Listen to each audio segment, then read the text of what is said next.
C'est à l'université du Connecticut qu'enseigne l'un des chercheurs qui ont le plus contribué à la reconnaissance du phénomène de l'expérience de mort imminente, le Dr Kenneth Ring. Il a identifié 5 étapes caractéristiques.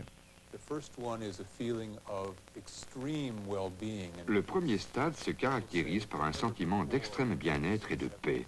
Les gens disent que jamais auparavant, ils n'ont éprouvé un tel calme, une telle sérénité. Ça crée un état de conscience, une dilatation qu'on n'a aucune idée ici sur Terre. Quant au second stade, les rescapés rapportent qu'ils ont eu l'impression d'une décorporation. C'est comme si la personne voyait son corps de l'extérieur, de haut, un peu comme un spectateur le ferait. C'est comme s'il y avait à peu près 2 pieds entre la terre ferme et puis moi. C'est comme si je voguais. En troisième lieu, ils disent qu'ils se déplacent à travers une obscurité totale, et cette obscurité prend parfois la forme d'un tunnel. J'ai eu l'impression de me retrouver dans un tunnel. Tout était calme, un tunnel, tout était noir et calme. Dans ce tunnel, j'avais l'impression d'avancer, mais de ne pas marcher, de flotter à l'intérieur de ce tunnel. J'essayais de me tenir aux parois du tunnel, mais ces parois étaient lisses, donc je n'avais aucun appui. Et j'avançais avec beaucoup d'angoisse.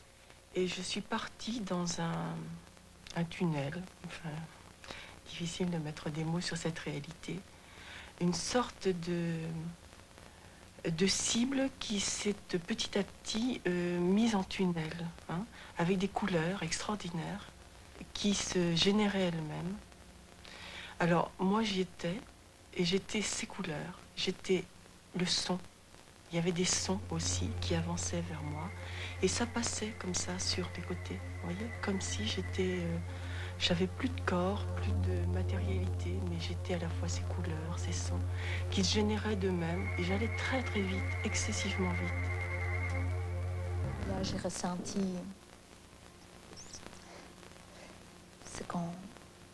ce qu'on ne peut pas ressentir avec un corps, je pense.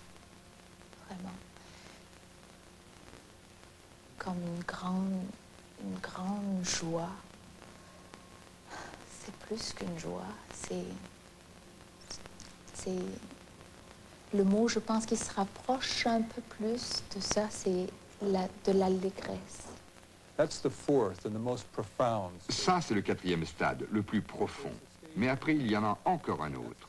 C'est un stade où la personne évolue dans un monde de lumière, d'une beauté surnaturelle. C'est un monde de formes. Il se peut que l'individu voit des objets, qu'il voit des personnes, des parents ou des amis décédés. Il peut voir aussi des paysages splendides, des édifices magnifiques, des jardins fabuleux, plus beaux que tout ce qu'on peut imaginer ou voir ici-bas. Pour décrire ce monde, il faudrait parler de véritable paradis. La mort ne représente pas quelque chose pour moi d'angoissant.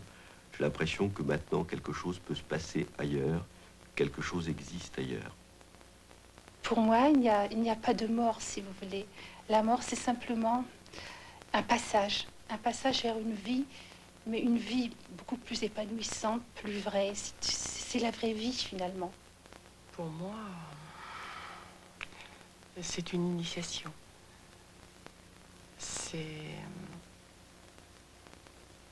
Ça a été la découverte en moi